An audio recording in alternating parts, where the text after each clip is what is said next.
A single diamond bracelet was missing, and suddenly, the entire room wanted blood. In the glittering ballroom of the Pierre Hotel, poverty is the only crime that matters. For 20 years, Maya Linwood believed she was nobody, just a scholarship student scrubbing floors to pay for textbooks, invisible to the elite who walked past her. But tonight, as the police handcuffs click around her wrists and the flashing cameras blind her, a 60-year-old billionaire is about to walk through those doors and change the definition of power. Sometimes, the trash you kick is the treasure you lost. New York City doesn't sleep, but for people like Maya Linwood, it doesn't even rest. At 5:30 a.m., the radiator in her shoebox apartment in the Bronx clanked like a dying engine, signaling it was time to wake up. Maya didn't need an alarm. The anxiety of being late was enough to jolt her awake. She stared at the ceiling, peeling with water damage, and took a deep breath. Today was the day. The Sterling Global Gala. It was the most prestigious event of the year, hosted by the elusive Arthur Sterling, a man whose net worth rivaled the GDP of small countries. For the students of Wellington University, specifically the business track, securing an invite was a golden ticket. For Maya, it was a work shift. She wasn't attending to rub elbows with CEOs or debutantes. She was attending to hold a tray of champagne flutes for 6 hours, earning $20 an hour, plus tips money she desperately needed to pay the final installment of her tuition. Being an orphan in the foster system had taught her one thing: survival is a solo sport. Don't look them in the eye, don't speak unless spoken to, and for God's sake, don't drop anything. Her manager, a sweaty man named Mr. Henderson, had barked during the briefing. By 7 p.m., Maya was squeezed into a generic black server's vest and slacks that were a size too big, standing on the perimeter of the Pierre Hotel's grand ballroom. The room smelled of expensive lilies, truffle oil, and old money. And then she walked in. Sloane Kensington. Sloane wasn't just rich. She was my grandfather built the railroad rich. She wore a custom Versace gown that shimmered like liquid crimson. On her arm was her boyfriend, Liam Caldwell, the son of a senator. Liam looked bored, his tuxedo tie already loosened. But Sloane was in her element, scanning the room for people to impress and people to destroy. Maya shrank back against the velvet curtains, praying for invisibility. It was a futile prayer. Sloane had a radar for misery. They attended the same lectures at Wellington. While Maya sat in the front row, taking notes with a chewed-up biro, Sloane sat in the back, online shopping for handbags that cost more than Maya's annual rent. Sloane hated Maya, not because Maya had done anything to her, but because Maya had the audacity to be smarter than her while being poor. Last semester, Maya had set the curve on the macroeconomics final, ruining the curve for the rest of the class. Sloane had never forgiven her. Well, a voice dripped with saccharine venom. Maya froze. She turned slowly, the tray of crystal flutes trembling slightly in her hand. Sloane stood there, holding a half-empty martini. She looked Maya up and down, her lip curling in amusement. I didn't know they let the help attend classes at Wellington. Or is this your actual major? Servitude 101? A few of Sloane's entourage girls named Piper and Ashley, who laughed on cue, giggled behind their hands. I'm just working, Sloane, Maya said quietly, her eyes fixed on the intricate pattern of the carpet. Please. You're breathing my air, Maya. That's the problem. Sloane stepped closer, invading Maya's personal space. You think because you got some charity scholarship, you belong here? You're a diversity quota, a tax write-off. And tonight, you look exactly like what you are. Liam Caldwell shifted uncomfortably behind Sloane. Come on, Sloane. Leave her alone. Let's go find your dad. Shut up, Liam, Sloane snapped, without looking at him. She turned her cold blue eyes back to Maya. My father is donating $2 million tonight. What are you contributing, Maya? Canapes? Maya bit the inside of her cheek until she tasted iron. I need this job, Sloane. Please, just walk away. You need a reality check, Sloane whispered. With a movement so subtle it would be missed by any security camera, Sloane stuck out her foot and nudged Maya's shin, just as Maya shifted her weight. It wasn't a hard shove, but it was calculated. Maya stumbled. The heavy silver tray tipped. Gravity took over. Crash. The sound was deafening. 12 crystal flutes shattered against the marble floor. Champagne exploded outward, soaking the hem of Sloane's crimson Versace gown. The music stopped. The chatter died. 300 heads turned in their direction. Sloane let out a blood-curdling scream, acting as if she'd been shot. "You clumsy idiot! You ruined it! You ruined my dress!" Maya dropped to her knees, her hands shaking violently as she reached for the shards of glass. "I'm sorry. I'm so sorry. Get away from me!" Sloane kicked at Maya's hand. Maya flinched, a shard of glass slicing her palm.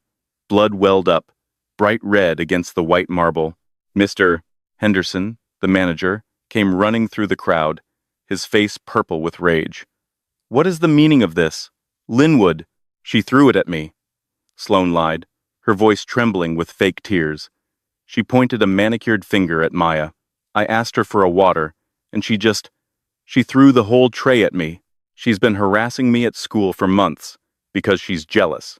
"That's not true," Maya cried, clutching her bleeding hand. "She tripped me. Liam saw it. Liam, tell them." Maya looked up at Liam Caldwell. He was the only witness. He saw Sloane's foot hook around her ankle. Liam looked at Maya, then at the furious face of Sloane, and finally at the crowd of elites judging them. He swallowed hard. Liam looked away, unable to meet Maya's eyes. "I didn't see anything." Maya just fell. The betrayal hit Maya harder than the floor had. "Get her out of here," Mr. Henderson hissed, grabbing Maya by her arm, ignoring the blood dripping from her hand. "You're fired, Linwood, and you're paying for every single one of these glasses." "Wait," Sloane said, her voice suddenly calm, a cruel smile playing on her lips. "Not yet, I think. I think my diamond bracelet is missing." The accusation hung in the air like toxic smoke. "Excuse me?" Mr. Henderson stammered. Sloane held up her wrist, frantic now. "My Cartier tennis bracelet. The vintage one. It was on my wrist a minute ago. When she attacked me, when she fell on me, she must have grabbed it." "I didn't touch you!" Maya screamed, panic rising in her chest. This was escalating from a firing to a felony. "I don't have your bracelet." "Search her," Sloane commanded. She looked at the hotel security who had begun to gather. "Search her pockets. She's poor. She probably thought she could pawn it and retire." "Miss Kensington," a security guard said gently, "are you sure it didn't just fall?" "I am sure," Sloane snapped. "Search the little rat." The humiliation was absolute. In the middle of the ballroom, under the gaze of New York's high society, Maya was forced to stand up. 2 female security guards patted her down. They checked her vest pockets. They checked her slacks. Nothing. Maya let out a breath she didn't know she was holding. "See? I don't have it." Sloane narrowed her eyes. She wasn't done. She walked over to the serving cart Maya had been using to bus empty glasses. There was a dirty linen napkin crumpled in the corner of the cart. "Check that," Sloane said, pointing. Mr. Henderson reached over and lifted the napkin.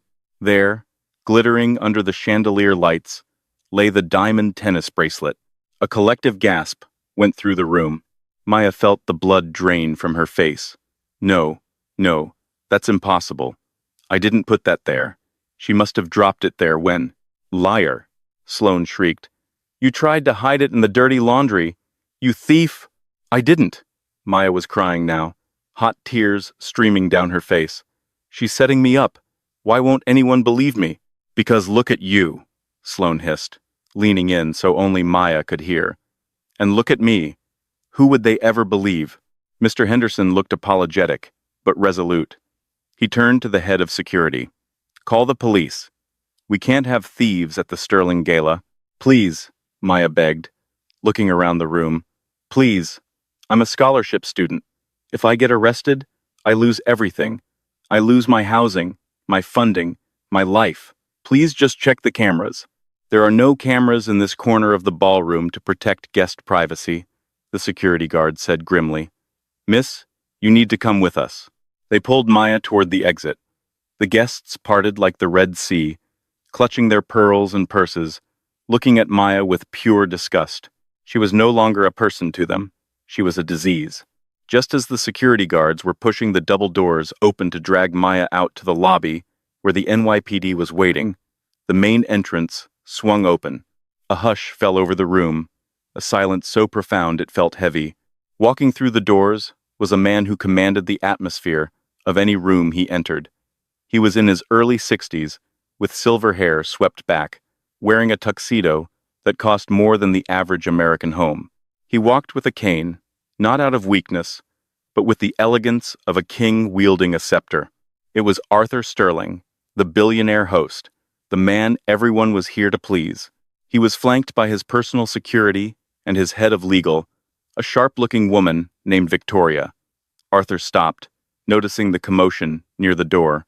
He saw the crying girl in the oversized vest, the blood dripping from her hand onto the carpet, and the security guards gripping her arms like she was a violent criminal. Arthur's gray eyes, usually warm, turned to steel. "What?" Arthur Sterling's voice boomed, deep and resonant. "Is going on in my hotel?" Mr. Henderson practically bowed. "Mr. Sterling, I am so terribly sorry for the disturbance. We caught a member of the staff stealing from a guest. We are removing her immediately." Arthur frowned. He looked at Sloane, who was standing there looking like the victim, clutching her retrieved bracelet. Then he looked at Maya. Maya had stopped fighting. She hung her head, defeated. The fight had left her eyes. She looked small, fragile, and utterly alone.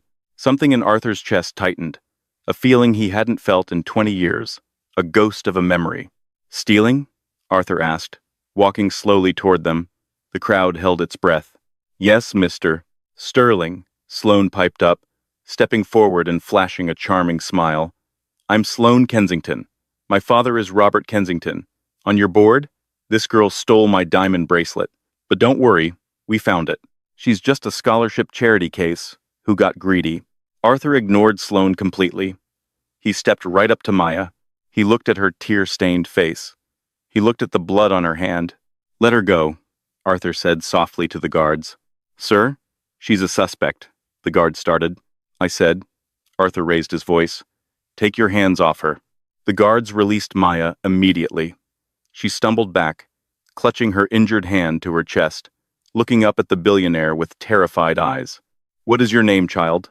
Arthur asked. "Maya," she whispered. "Maya Linwood." Arthur froze. The color drained from his face. He stared at her, really stared at her.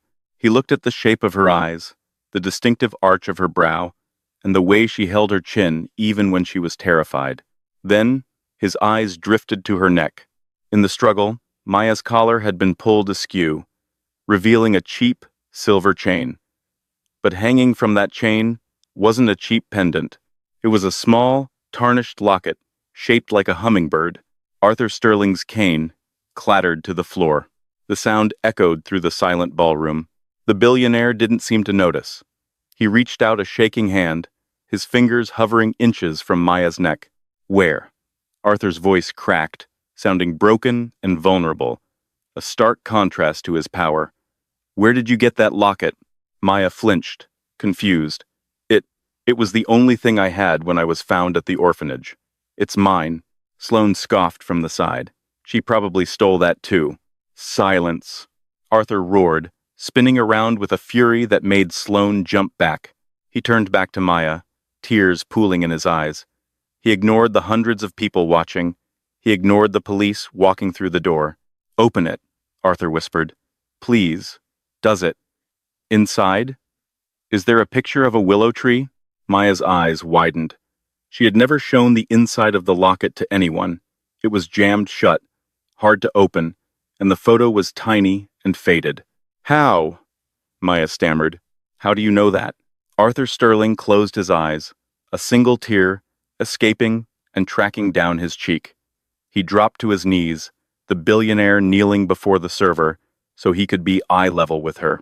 "Because," Arthur said, his voice trembling with 20 years of grief and hope, "I put that picture there, the day you were born." He looked up at the crowd, then back at her, his voice gaining strength. "You aren't a thief, Maya, and you are certainly not an orphan."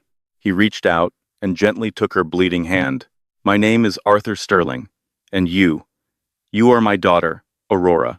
The silence in the penthouse of the Sterling Tower was heavier than the noise of the ballroom had ever been. An hour ago, Maya Linwood had been scrubbing champagne out of a carpet, terrified of being arrested. Now, she was sitting on a sofa made of Italian leather that likely cost more than the entire foster home she grew up in. Her hand, the one Sloane Kensington had kicked, was carefully bandaged, treated not by an ER intern, but by Dr. Eris Thorne, the private physician to the city's elite. Arthur Sterling paced in front of the floor-to-ceiling windows, overlooking Central Park. The city lights twinkled below, indifferent to the earth-shattering revelation that had just occurred. "The test will be ready in 20 minutes, Arthur said, his voice tight. He hadn't looked at Maya since they entered the apartment, as if looking at her directly would make her vanish like a mirage. "Dr. Thorne has the best portable equipment. We don't have to wait for a lab." Maya sat on the edge of the sofa, clutching her knees. She felt like an intruder, a fraud. "Mr. Sterling," she started, her voice raspy. You need to prepare yourself. This is a mistake. I'm not who you think I am." Arthur stopped pacing. He turned to her, his face ravaged by a mixture of hope and terror. That locket, the hummingbird. It was custom-made in Zurich. There were only two in existence. One for my wife, and one for our daughter, Aurora. "I found it in a donation bin at the orphanage," Maya lied. "It was a defense mechanism. She couldn't afford to hope. Hope was dangerous. It was the thing that got you hurt when the foster parents sent you back because you ate too much or didn't smile enough." "Don't lie to me," Arthur said gently. "I saw your face when I asked about the willow tree." "It could be a coincidence," Maya insisted, her heart hammering against her ribs. "Lots of lockets have pictures of trees." "Not that tree," Arthur whispered. "That was the willow tree in the garden of our estate in the Hamptons. My wife, Eleanor, she sat under it every day while she was pregnant with you. She said the branches were protecting you." Maya felt a lump form in her throat. She remembered the orphanage, the cold linoleum floors, the smell of bleach and boiled cabbage. She remembered Mrs. Gable, the headmistress, telling her she was left in a basket by a dumpster like refuse. "My mother left me," Maya said, the old wound opening up. That's what the file said. Abandoned at a fire station. No name, no note, just the locket. Arthur winced, as if she had slapped him. He walked over and sat on the coffee table in front of her, ignoring the breach of propriety. "Your mother didn't leave you, Maya. She died trying to save you." The air left the room. "What?" Maya breathed. 20 years ago," Arthur began, his eyes unfocused, looking into the past. "There was a fire at the estate. It was chaotic. The alarms didn't go off. The sprinklers failed. By the time I got home from the city, the East Wing was an inferno." He took a shaky breath. Eleanor ran back in. "She swore she heard you crying. The firefighters tried to stop her, but she went in. The roof collapsed." A tear tracked down Arthur's cheek. "They found her body 3 days later, but they never found yours. We found a small blanket near the window, we assumed. We assumed the fire had." He couldn't finish the sentence. "We buried an empty casket for you, Aurora, next to your mother." Maya stared at him. The story was horrific. It was the kind of tragedy she read about in books, not the kind that happened to real people, and certainly not to her. "If I was there," Maya said, logically, "I would have died. Unless someone took you," Arthur said, his voice hardening. "Unless the fire was a distraction." Just then, the heavy oak doors opened. Dr. Thorne walked in, holding a tablet. His face was unreadable, the professional mask of a man who delivered life and death news daily. Arthur stood up immediately, his hands trembling. "Well?" Maya held her breath. She wanted to run, she wanted to stay, she wanted to scream. "Doctor." Thorne looked at the billionaire, then at the girl in the oversized waiter's vest. He tapped the screen and turned it around. "It's a match," Dr. Thorne said softly. 99.999% probability. There is no doubt, Arthur. She is your daughter. The world tilted. Maya felt a rushing sound in her ears. The room spun. Arthur didn't scream. He didn't cheer. He simply collapsed onto the sofa next to her and pulled her into his arms. He buried his face in her hair, sobbing with a raw, guttural sound that tore through the penthouse. It was the sound of 20 years of grief finally being released. Maya sat stiffly at first, her arms hovering. She wasn't used to being held. Touch had always been a prelude to punishment, or a creepy foster father getting too close. But this was desperate. It was pure. Slowly, hesitantly, she wrapped her arms around the trembling man. She smelled expensive cologne and old sorrow. "I found you," he wept into her shoulder. "I finally found you." For the first time in her life, Maya Linwood didn't have to sleep with one eye open. But she couldn't sleep at all. She lay in a bed that was larger than her entire dorm room. The sheets were Egyptian cotton, cool and smooth against her skin. She had showered for an hour, scrubbing the smell of the gala and the orphanage off her skin, using soaps that smelled of lavender and honey. Arthur, Dad, had wanted to stay up all night talking, but Dr. Thorne had insisted they both needed rest. Arthur had reluctantly agreed, but he had placed a security guard outside her door. Not to keep her in, he explained, but to make sure she was never taken again. Maya stared at the ceiling, watching the shadows of the city dance. She was an heiress. The thought was absurd. She checked her phone. It was blowing up. Messages from the few friends she had, and hundreds of notifications from social media. The video of the gala incident had gone viral. Billionaire daughter, Sterling Gala, Cinderella story. She clicked on a video. It showed Sloane screaming, the glass shattering, and then Arthur Sterling kneeling before her. The comments were a war zone. User 123. "Oh my God, is that the girl from Wellington? She serves me coffee at the campus shop. Rich kid hater. Sloane Kensington finally got owned. Karma is a billionaire. Truth seeker. Wait, didn't Arthur Sterling's daughter die in a fire? This is a scam." Maya turned the phone off. A scam. Part of her still felt like it was. She got up and walked to the window.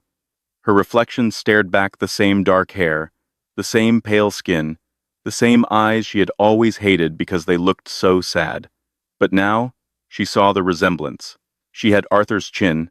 She had his brow. "Aurora," she whispered to the glass. "My name is Aurora." It felt foreign, heavy. There was a soft knock on the door. "Come in," she said, pulling her silk robe tighter. Arthur entered. He had changed into pajamas, but he looked like he hadn't slept. He held a mug of hot cocoa. "I used to make this for your mother," he said sheepishly. "I didn't know if you liked chocolate." "I love chocolate," Maya said, taking the mug. I usually can't afford the real kind." Arthur's face fell. The reality of her life, the poverty, the struggle, was a knife in his gut. "That ends now," he vowed. "You will never want for anything again. I have already contacted the university. Your tuition is paid. You are not going back to work." "I have to go back to school," Maya said, quickly. "I have midterms next week." "You own the school, Aurora," Arthur gave a sad smile. "Or, at least, a wing of it. But yes, you can go back, but not as Maya, the scholarship student. You go back as Aurora Sterling." "People will hate me," she said. "Sloane. She'll destroy me." Arthur's expression darkened. The warmth vanished, replaced by the ruthlessness that had made him a titan of industry. "Sloane Kensington is a gnat," Arthur said coldly, "and her father, Robert, is about to learn that he works for me.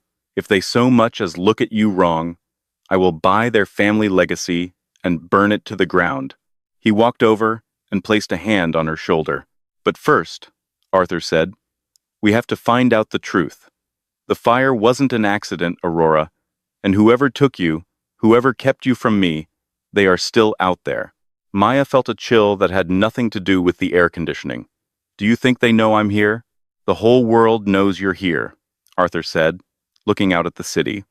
"And that means the person who stole you is watching." The next morning, the transformation began.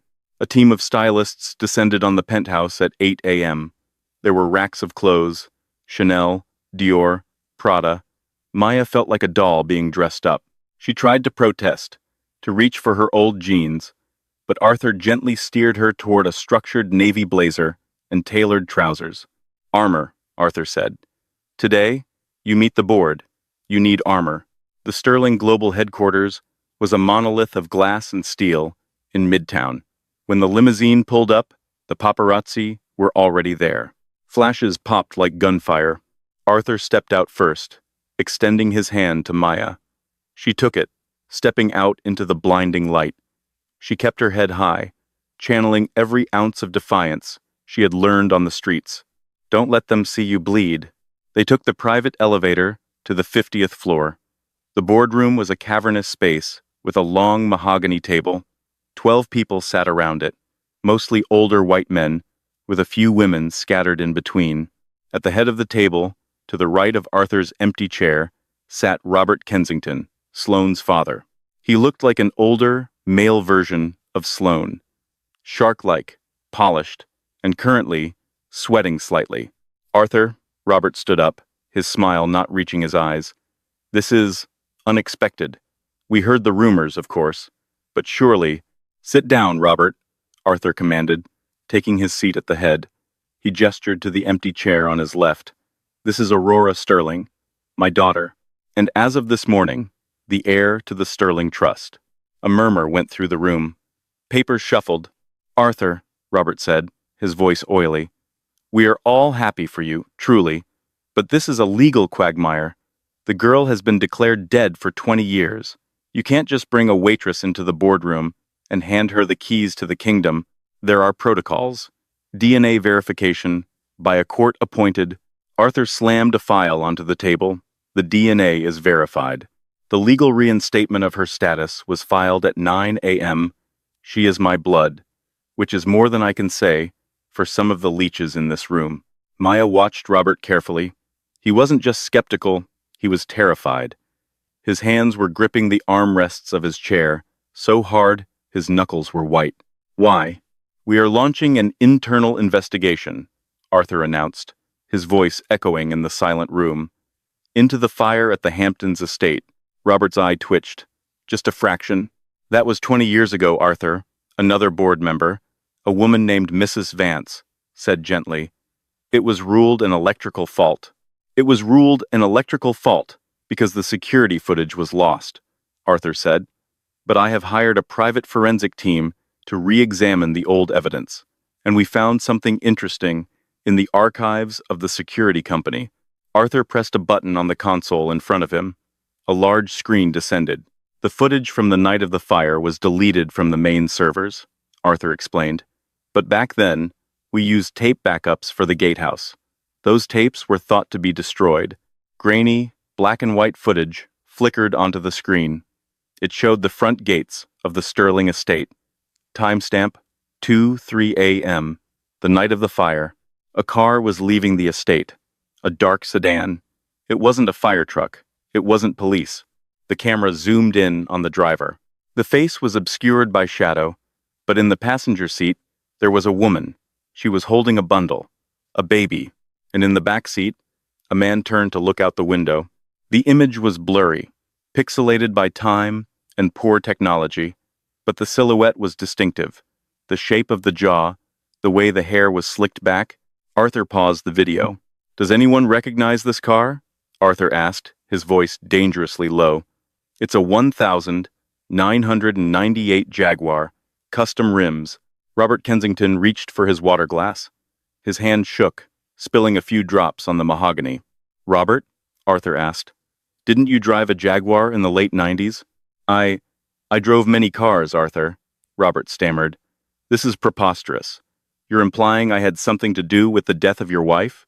I'm implying you had something to do with the kidnapping of my daughter, Arthur corrected.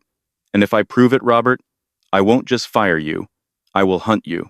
The meeting dissolved into chaos. Accusations flew. Robert Kensington stormed out, threatening a lawsuit for defamation. Maya sat silently through it all, observing. She had spent her life watching people, reading their body language to survive. She knew a liar when she saw one. Robert was scared, yes, but he wasn't the mastermind. He looked coerced. He looked like a man who was following orders. As the boardroom cleared out, leaving only Arthur and Maya, she spoke up. "It wasn't him," she said. Arthur looked at her, surprised. "What? He's the obvious suspect. He stood to gain the most. If I died without an heir, the control of the company would have reverted to the board and as the senior member." "He's weak," Maya said, standing up and walking to the window where Robert had just been. He was shaking. A man who orchestrates a murder and a kidnapping for 20 years doesn't shake when you show him a blurry video. He gets angry. He gets defensive. Robert was just scared. "Then who?" Arthur asked. "The woman in the car," Maya said, pointing to the frozen screen. "Zoom in on her." Arthur manipulated the controls. The image of the woman in the passenger seat enlarged. It was just a blur of pixels. "I know that silhouette," Maya whispered. A cold dread seeping into her bones. "How could you? You were a baby." "Not from then," Maya said. "From the orphanage." She walked closer to the screen. The bun, the high collar, the posture. "It's rigid." "Who is it?" "Mrs. Halloway," Maya said, the name tasting like ash in her mouth. Arthur frowned. "Who is Mrs. Halloway?" "She wasn't the head mistress," Maya explained, her mind racing, connecting dots she hadn't known were there. "She was a volunteer. She came once a month. She brought candy, but she never gave me any. She would just sit in the corner and watch me. Just me. For hours." Maya turned to Arthur, her eyes wide. "I always thought she hated me, but she was checking on me. She was making sure I was still there, still miserable, still hidden." Arthur grabbed his phone. "What is the name of the orphanage?" "Street Jude's Home for Girls, in the Bronx," Maya said. Arthur dialed a number. "Get me the personnel files for Street Jude's, specifically a volunteer or staff member named Halloway, and get the car ready. We're going to the Bronx." "Dad, wait," Maya said. The word "dad" slipped out naturally for the first time. Arthur froze, softening for a second. "If she was watching me," Maya said, "then she knows I'm gone. She knows I'm with you. If we go there, she won't be there. Then where will she be?" Maya looked at the screen, at the blurry face of the woman who had stolen her life. "She'll be cleaning up loose ends," Maya said. "We need to go to my apartment, my old apartment. I have a box under my bed. It has the papers she gave me when I aged out of the system. She signed my release forms." The drive to the Bronx was a surreal descent from heaven to hell. The convoy of 3 black armored SUVs looked out of place, navigating the potholed streets of Maya's neighborhood. When they pulled up to her crumbling tenement building, residents stared. This wasn't a place where billionaires visited. This was a place where dreams came to die. "Stay close to me," Arthur ordered, as his security team flanked them. They climbed the 4 flights of stairs. The elevator had been broken since 2015. The smell of stale smoke and damp plaster filled the hallway. Maya reached her door. It was slightly ajar. "Wait," the head of security signaled. He drew his weapon. He kicked the door open and swept the room. "Clear." Maya rushed in. Her tiny studio apartment had been tossed. Her mattress was slashed. Her few clothes were scattered. "They were looking for something," Arthur said, looking around the squalor with a mixture of disgust and heartbreak that his daughter had lived this way. Maya dropped to her knees beside the ruined bed. She reached under the frame. Empty. "The box is gone," she said, panic rising. "My birth certificate, the fake one, my medical records from the home, everything. They are trying to erase your past," Arthur said grimly. "Look," Maya pointed to the wall. Spray painted in red across the peeling wallpaper were 3 words. "Go back, Aurora." "They know," Maya whispered. Arthur stared at the threat. His face didn't show fear. It showed a cold, calculating rage. "Good," Arthur said. "I want them to know. I want them to know that I am coming for them." He turned to his head of security. "Burn this building down." "Sir?" the guard asked, stunned. "Buy the building," Arthur corrected, pulling out his checkbook. "Evict the rats. Relocate the tenants to better housing. I don't care. But I want this place torn apart, brick by brick, until we find a fingerprint. a hair, anything that links to Holloway. He turned to Maya. Pack anything you want to keep. You are never coming back here.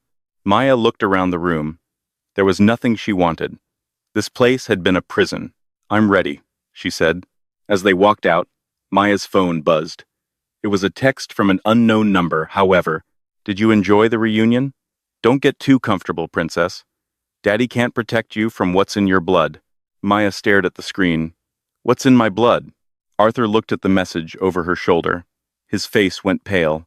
What does that mean? Maya asked.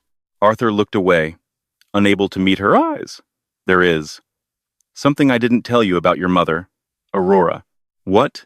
Eleanor didn't just die in the fire, Arthur confessed, his voice barely a whisper. She was murdered. And the people who did it, they claimed she owed them something she never paid. What did she owe? Arthur looked at his daughter, the innocent girl caught in a web of sins she didn't commit. Me, Arthur said. She owed them me. The return to Wellington University was not a walk. It was a coronation. 3 days had passed since the gala. 3 days since Maya Linwood, the scholarship student who scrubbed floors, had legally become Aurora Sterling, the heiress to a $40 billion empire. The black Rolls-Royce Phantom idled at the curb of the main campus quad. The driver, a former Navy SEAL named Graves, opened the door. Maya stepped out. She wasn't wearing the oversized thrift store hoodie she usually hid in. She wore a cream-colored cashmere coat, a silk blouse, and heels that clicked with authority against the pavement. But the most expensive thing she wore was her expression, absolute, cold indifference. The campus went silent. Students who had ignored her for 3 years stopped mid-sentence. Phones were raised, recording the arrival of the billionaire Cinderella, and there, holding court on the steps of the library, was Sloane Kensington. Sloane looked tired. Her father, Robert, had been suspended from the board, pending the investigation, and the Kensington stock was plummeting. But Sloane was a creature of pride. She wouldn't go down without a fight. Look who it is, Sloane called out, her voice shrill. She marched down the steps, flanked by her dwindling entourage. The charity case playing dress-up. Did Daddy buy you those clothes? Or did you steal them like the bracelet? Maya stopped. She didn't flinch. She simply looked at Sloane with a mixture of pity and boredom. Get out of my way, Sloane, Maya said softly. Or what? Sloane sneered, stepping closer. You think because you have a new last name, you're one of us? You're trash, Maya. You'll always be trash. My father says your DNA test was faked. He says Arthur is senile. Sloane held a venti iced coffee in her hand. Her eyes flickered to Maya's cream coat. The intent was obvious. Oops, Sloane feigned a stumble, launching the dark liquid toward Maya, but it never hit.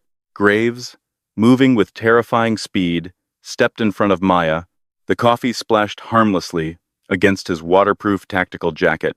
He didn't even blink. Maya stepped around her bodyguard, closing the distance to Sloane. The crowd gasped. You missed, Maya whispered. I won't miss next time, Sloane hissed. There won't be a next time. Maya pulled a folded document from her purse. Do you know who owns the Kensington Tower, Sloane? The building your family lives in? Sloane frowned. The bank does. The Sterling Trust bought the debt this morning, Maya said, handing her the eviction notice. My father was going to demolish it, but I convinced him not to. I told him it would make a lovely homeless shelter. You have 48 hours to vacate the penthouse. Sloane snatched the paper, her hands shaking. You can't do this. I just did, Maya said, turning her back. Oh, and Sloane, you're sitting in my seat. Maya walked up the library steps, the student body parting like the Red Sea. She felt a surge of power, but it was hollow. Revenge felt good, but it didn't solve the mystery of the blood debt her father had mentioned. Her phone buzzed in her pocket. She expected a text from Arthur. Instead, it was a picture. The blood froze in her veins. It was a photo of the inside of her new bedroom at the Sterling penthouse, taken from the closet. The timestamp was now. A message followed. You look just like your mother when she burns. Come home, Aurora. The debt is due. Maya ran. She didn't wait for Graves. She slipped out the back exit of the library, while the bodyguard was distracted by the crowd swarming Sloane. She flagged a taxi. Sterling Tower, fast. Her heart hammered against her ribs. The call is coming from inside the house. The security at the penthouse was military grade. No one could get in, unless they were already there. When the elevator opened into the penthouse foyer, the silence was deafening. "Dad?" Maya called out. "Arthur?" No answer. She walked into the living room. The floor-to-ceiling windows were covered by heavy drapes, plunging the room into twilight. Arthur Sterling was sitting in his favorite armchair. He was still, too still. "Dad!" Maya rushed to him. He was breathing, but barely. His eyes were glazed over, a half-empty glass of scotch on the table next to a syringe. He had been drugged. So touching, a voice purred from the shadows. Maya spun around. Standing by the fireplace was Victoria, the head of legal, the woman who had stood by Arthur's side at the gala, the woman who had handled the DNA test, but she looked different. Her hair was down, wild and untamed. She held a lighter in one hand and a gun in the other. "Victoria?" Maya stammered. "What are you doing?" "Victoria is a name I use for the board," the woman said, smiling a smile that didn't reach her eyes. "My name is Catherine. Does Arthur ever talk about Catherine?" Maya shook her head, terrified. "No, he wouldn't," Catherine spat. "He only talks about Eleanor, Saint Eleanor." Catherine stepped into the light. "I am Eleanor's sister, you stupid girl. The sister who loved him first. The sister he ignored, because Eleanor was sweeter, kinder, softer.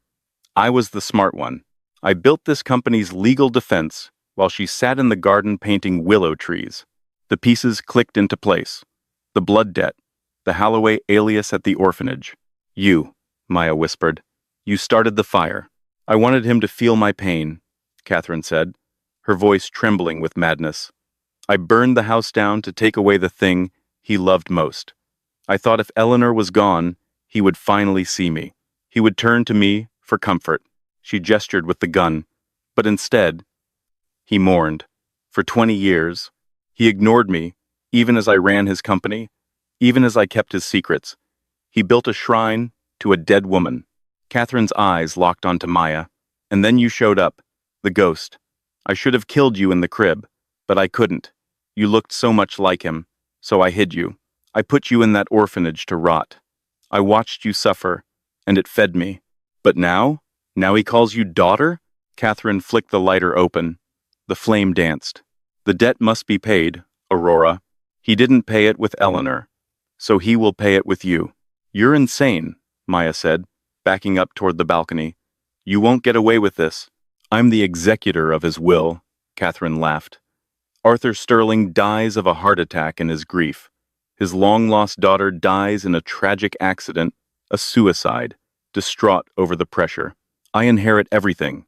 The narrative is already written." Catherine raised the gun. "Say hello to your mother." Crash. The balcony glass shattered inward. Catherine flinched, firing a shot wild into the ceiling.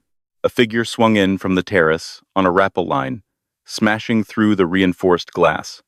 It was Graves. He didn't hesitate. He tackled Catherine, slamming her against the marble fireplace. The gun skittered across the floor. "Maya, run!" Arthur's voice croaked from the chair. He was fighting the sedative, trying to stand. Maya didn't run. She saw the gun sliding toward her. She saw Catherine clawing at Graves's eyes, reaching for the lighter she had dropped on the rug. The lighter ignited the alcohol Catherine had spilled on the carpet earlier. Whoosh! A wall of fire erupted between Maya and her father. The penthouse was designed to be fireproof, but the antique rugs and silk drapes were not. The fire spread with terrifying speed, fueled by the accelerant Catherine had poured. The smoke alarm finally began to wail, a piercing shriek that cut through the chaos. "Get him out!" Maya screamed at Graves. Graves had subdued Catherine, knocking her unconscious with a brutal blow to the temple. He looked at the wall of fire, separating him from Arthur. "I can't reach him," Graves yelled, coughing in the thick black smoke. "Miss Sterling, we have to go. The suppression system is failing." Arthur was on the other side of the flames, slumped on the floor. He looked at Maya through the orange haze, He smiled a sad, peaceful smile. Go, Aurora, he mouthed. Live. No. Maya Linwood had spent 20 years surviving. She had survived cold winters, with no heat, foster parents who locked the fridge, and a world that wanted her to be invisible. She had survived by running away. But Aurora Sterling did not run. Maya grabbed a heavy wool blanket from the sofa. She dunked it into the large, decorative aquarium in the foyer, soaking it. Miss Sterling, no, Graves shouted, dragging the unconscious Catherine toward the exit. Maya wrapped the wet blanket around herself and charged. She didn't think. She just moved. She dove through the wall of flames, the heat searing her skin, the smoke blinding her.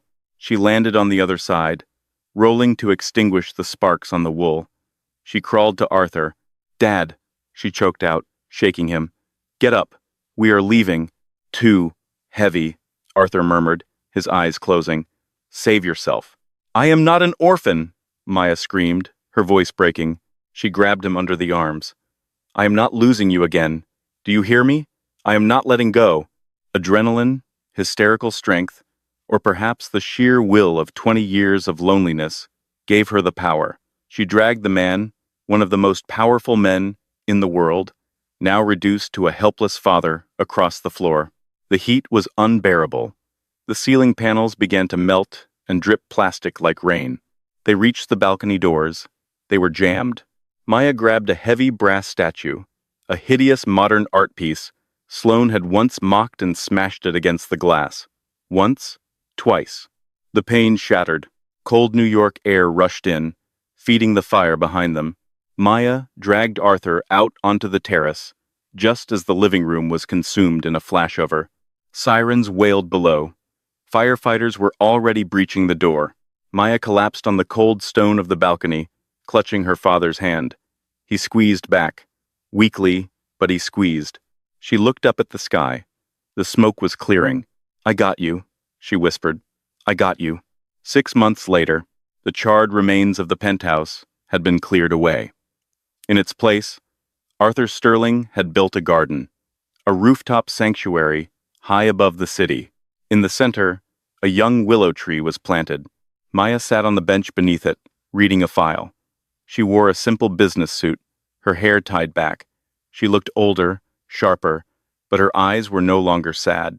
Madame President? Maya looked up. It was Liam Caldwell. He looked different, too humbler.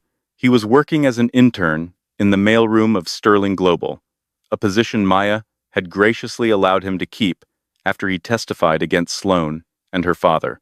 The board is waiting, Miss Sterling, Liam said respectfully. Thank you, Liam. Maya stood up. She walked to the edge of the roof where her father was standing. Arthur used a cane. Now the smoke inhalation had damaged his lungs slightly, but he was alive. He was happy.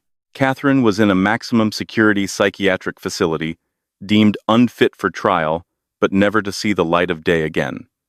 Robert Kensington was bankrupt, his reputation in tatters. Sloane had moved to Idaho to live with an aunt. She was working at a diner. Are you ready? Arthur asked, offering his arm. For the meeting? Maya asked. For the world, Arthur corrected. Maya took his arm. She touched the locket at her throat, the hummingbird that had led her home. Yes, she said. I'm ready. They walked toward the elevator together. They were no longer the billionaire and the orphan. They were a family. And for the first time in the history of the Sterling Empire, the power didn't come from the money. It came from the fire they had walked through to find each other. And that is how the girl they mocked became the woman they fear. Maya didn't just inherit a fortune. She inherited the strength to change the world. She turned her scars into armor and her trauma into power.